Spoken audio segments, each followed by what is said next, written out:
Let me briefly explain.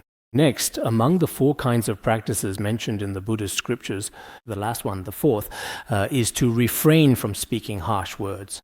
Using harsh words to hurt others also causes one to lose the conduct of a bodhisattva. Therefore, do not speak words that displease others. Avoiding harsh speech is the practice of a Buddhist disciple. If one does not examine one's own verbal actions and speaks extremely rude language, it will also disturb the minds of others. If one has generated bodhicitta as a Buddhist disciple, speaking harsh words like this, then he loses gentle and moderate behavior, as well as other virtuous and wonderful actions such as being agreeable and pleasing. All of us present here should have already generated bodhicitta. If one is such a bodhisattva, normally a bodhisattva should speak in this way. But if you say such words in front of others, you have already broken the bodhisattva vows and lost the conduct of a bodhisattva. Therefore, the negative karma of speaking harsh words is very serious. For this reason, when conversing with others, after careful consideration, one should eliminate harsh words that make others feel displeased or uncomfortable. Such words must be completely avoided. This is the conduct by which all bodhisattvas refrain from using harsh or offensive language. Additionally, as stated in the Abhidharmakosha, harsh speech refers to words that are jarring or unpleasant to hear. In fact, harsh speech and abusive speech basically mean the same thing. They are words that others dislike, words that are harsh and unpleasant to the ear. Harsh speech is directed at sentient beings who are the root cause of harmful intentions and is spoken out of any one of the 3 poisons. These are words that are displeasing to others. Some of these issues may in fact stem from a deep-seated root of pure malice. Some are spoken out of ignorance, some are spoken out of greed, and some are spoken out of anger or hatred. In any case, the motivation behind them involves different afflictions of the 3 poisons. But regardless of the reason, all of these words are spoken with harmful intent. As for the manner of speaking, it can be said directly to someone's face or spoken privately behind their back, or even if you have someone else say it, it is all the same. Whether it is true or untrue, as long as you are discussing others' caste, conduct, or any faults or deficiencies in their discipline and so on and so forth, even if what you say is true, in fact this is still inappropriate. If it is untrue, it is slander. If someone does indeed have this fault, if you state it truthfully or have someone else say it, if it is inconvenient for you and you have someone else say it, then no matter what, whether you talk about another's caste, or speak of others' faults in body, speech, or mind, or faults in their discipline, and so on, such words as these, if the other person already understands the meaning, but if the other person does not understand, for example, if you use Indian language to speak words of anger, but the other person does not understand, then perhaps this does not constitute a misdeed. However, if the other person already knows that you are losing your temper, that you are speaking harsh words, at this point, you have already broken the bodhisattva vows. Whether you speak in a gentle or a harsh manner, sometimes you might say, "You are very wise, you are very good-looking," and it may seem as if these words are harmless, but in reality they may wound another's heart. However, if your intention is entirely for the benefit of others, then it does not fall within the scope of harsh speech. For example, when a teacher speaks to a student or a master to a disciple, or when parents speak to their children, if the intention is entirely for their benefit, and throughout the entire process they themselves do not give rise to anger, then it is acceptable. However, some people may start out with a beneficial intention, but as they continue speaking, if anger arises, then this can also be considered harsh speech. In the various scriptures that explain the law of cause and effect, many faults of harsh speech are described. In fact, this is mentioned especially often in Mahayana scriptures. Particularly among the faults of unwholesome speech, there are teachings. The Compendium of Trainings quotes the Buddha that no bodhisattva should speak harmful, harsh words to any sentient being, nor should they utter harsh speech that causes harm. By extension, one should abandon speech that causes harm or distress, as well as many other faults of speech such as words that are displeasing or unpleasant to hear. As previously quoted, it is the same as mentioned before. One should not be rude to others, but instead speak in a moderate and gentle manner. The previous quotation was also from the Compendium of Trainings. It is necessary to speak with gentleness, pleasantness, and agreeableness. In the Tantras as well, it is said that the bodhisattva, for the benefit of all sentient beings, the very first thing they practice is loving speech. Those who have truly generated bodhicitta, or even, in fact, some people have not yet generated bodhicitta, and among worldly people, there are indeed some who are very civilized in their speech, no matter what they say. In their interactions with anyone, they always speak with loving words. There are indeed such people, and it is very good. The way of the Bodhisattva also says the same thing. One's words should be pleasing and meaningful and related to what is being discussed. The language used should be very pleasing and satisfying. Moreover, the meaning conveyed should not be vague or ambiguous, nor hesitant or unclear. It should be very clear. It should be pleasant, free from greed and anger, gentle and well-adjusted. The letter to a friend also says the Buddha spoke of 3 kinds of speech: pleasing, truthful, and inverted speech. They are like honey, flowers, and excrement. Only the last should be abandoned. Here there are 3 types of speech for a noble person. One is pleasing and delightful to hear. The other 2 are truthful speech and inverted false speech. These 3 types. These types of speech, in order, are the kind that brings joy, like honey, because earlier, no matter what someone said, it sounded especially pleasant and comfortable. This is pleasing and agreeable speech. Then there is truthful speech, worthy of closeness and praise, which is like a fresh flower. But nowadays people can sometimes be too blunt. If you speak directly like this, even though your words are truthful, others may not be able to accept them right away. But in reality, they are very truthful. This kind of speech is called speech like a fresh flower. We ought to condemn speech that is like filth or excrement. So, as mentioned earlier, coarse language that is inverted or improper, here it mainly refers to coarse language, as well as divisive speech and false speech. But among these, coarse language is perhaps the most serious, especially for people who lack ability or character and who have not practiced in Buddhism. They tend to say a lot as soon as they open their mouths, including some people in the world today, who constantly use extremely unpleasant and vulgar language. Even when it comes to service staff or whatever they are doing, it is originally their own responsibility. But if someone says even a little to them, they immediately start. They don't understand any scriptural or logical reasoning, but when it comes to swearing, they are quite eloquent. We should rely on the first 2 types of speech among them and abandon the last type of language. In general, the faults of these types of speech should be restrained. Venerable Atisha also said, if speech is not agreeable, the wise stay away from it. When others use unreasonable language, a truly wise person must definitely and absolutely stay far away from them. Generally speaking, among all people, those individuals who are truly wise, in fact, when it comes to the words of the wise, what kind of language is best? Actually, the words of a truly wise person, those whose minds possess wisdom, these are the wise.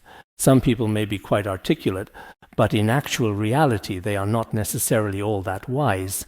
As everyone truly knows, what we commonly call emotional intelligence is, relatively speaking, quite the so-called emotional intelligence and IQ, in fact, communication between people.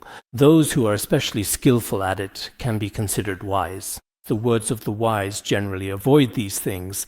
They always wear a smile, speak with loving kindness, and are free from anger. They speak fairly and with utmost integrity. Karawa Geshe also profoundly stated, do not ever shoot the truly poisonous arrows of harsh, unkind words. Instead, you should diligently strive to cut off all malicious anger and resentment from your heart.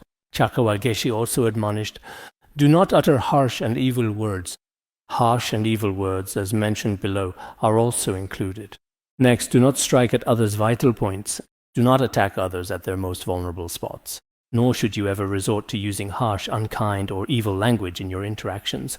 When others verbally abuse you or speak to you in a demeaning or disrespectful manner, it is crucial to maintain your composure and respond thoughtfully.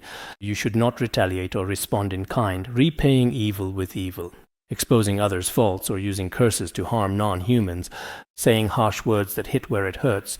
Some of us often, for absolutely no particular reason at all, have the common habit of frequently saying such things, quite often.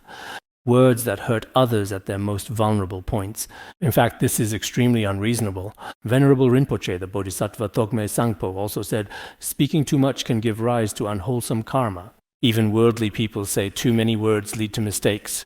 If you speak frivolous, harsh, or false words, such speech will definitely create a lot of unwholesome karma. Some time ago I also told everyone, if you lose your temper and curse others out of anger, everyone should keep a record of it. I don't know if you all have been keeping track. You must observe yourself in this regard. Do not speak harsh words to anyone. The Venerable One, whether addressing a guru, a dharma teacher, an acharya, or a geshe, officials or superiors, never called them by their names directly. Bodhisattva Togme Sangpo was truly a very respectful person. As for those above him, whether they were Dharma teachers, acharyas, geshis, or officials, there was no need to even mention it. He would never just say someone's name directly. He simply wouldn't do that. Even with his attendants by his side, one of whom was named Dazang, he would often address him as Master Dazang. Actually, as for Bodhisattva Togme Sangpo, he could have called his own attendant by name directly, but this was a form of respect. Indeed, among us there are some people who are very good at speaking, and in every aspect they are especially respectful to others. Some people, on the other hand, perhaps because they are burdened by afflictions, or maybe because they lack worldly knowledge, or for various other reasons, such as their own qualities or character, for all sorts of reasons, their speech is especially coarse and rude, directly hitting others' sore spots. No matter what the situation is, their words are not guided by right awareness and mindfulness. Thus, one should observe one's own faults in this way, and there are 4 methods to eliminate them. These mainly come from the encouragement to generate the Supreme Mind Sutra. In the encouragement to generate the Supreme Mind Sutra, didn't we just mention the outline earlier? Acting unlawfully under the guise of the Dharma, the first verse we discussed earlier should be about this. If we do not use right awareness and mindfulness to examine ourselves, it may appear to be in the form of the Dharma, but in reality we are doing unwholesome things. For example, for us monastics, it looks like, oh, he is bald, a monastic, but in reality he is doing unwholesome things. And for lay practitioners, it's the same. It looks like, oh, this person has received a refuge certificate, so they should be a Buddhist. But in reality, in terms of their actions, they might be engaging in all sorts of unwholesome activities, just like ordinary people in the world. So, as we mentioned earlier, if we do not use right awareness and mindfulness to examine ourselves, it is indeed the case that even though we carry the name of a Buddhist, in reality everything we do is contrary to the Dharma, and if it goes against the teachings of our Guru, then this is extremely unreasonable. So, everyone should frequently and thoroughly reflect upon themselves and their actions. This is crucial because this particular section is primarily a comprehensive summary and an insightful overview of the 4 preceding verses that have been discussed. Here it says, Maitreya, if a dedicated and earnest bodhisattva practitioner, someone who is truly committed to the path, possesses these 4 essential and profound qualities during the 500 lifetimes of the degenerate age, when the true Dharma is being destroyed, if they remain silent and do not speak, then they will attain happiness and liberation. If a bodhisattva upholds these 4 qualities well, even in the degenerate age, they can still attain liberation. What are these 4 qualities? The first and most important step is to carefully examine one's own personal faults and shortcomings. In reality, many of us, including even devout Buddhists, often do not reflect on our own faults. We always, without fail, attribute these perceived faults and shortcomings to others, never ourselves. This is the first one. The second is not to discuss the faults of other bodhisattva practitioners, except for oneself, those who have already entered the bodhisattva path. As we mentioned earlier, this was already explained in the 2nd verse. Do not speak of others' faults. Do not talk about others' shortcomings. This is indeed the case. Each person should persist and practice on their own. But often, when we give some teachings, it might last for 2 or 3 days. People's capacities are still different. Some people may be able to remember it clearly for their entire lives, while for others, it might be a month or 2 when they seem to remember it clearly. For some people, it only lasts 3 or 4 days. For others, even 3 or 4 days might not be possible. Right after the teaching is finished, for such people, whether they listen or not, might not make much difference. Actually, I was also thinking about these practices of a bodhisattva. There are still 2 or 3 verses left at the end, right? So it's almost finished. If there is an opportunity in the future, I would like to talk about the extraordinary words by His Holiness, but honestly, I'm not sure about the timing. We'll see how things go when the time comes. Among these, some things are indeed a bit difficult for ordinary people like us to do in real life. Sometimes it really is a bit challenging. But it's also very important. Truly, it's very important. One thing, as mentioned in the sutra just now, is to observe our own faults. Another is not to talk about others' faults. Whether someone is a bodhisattva or not doesn't really matter, as long as they are others. There are definitely many incarnations of bodhisattvas among them. Third, do not be overly concerned with the homes of relatives and benefactors or those who offer meals. In other words, don't be overly attached to the homes of relatives and donors. Don't be especially constantly focused every day on my benefactors, my family or my friends. If a true practitioner is always talking about these things every day, they definitely won't be able to achieve realization. Fourth, cut off speech that is inappropriate or disagreeable. As mentioned earlier, refrain from harsh or coarse language. Everyone should really practice this well. There shouldn't be anything else to add.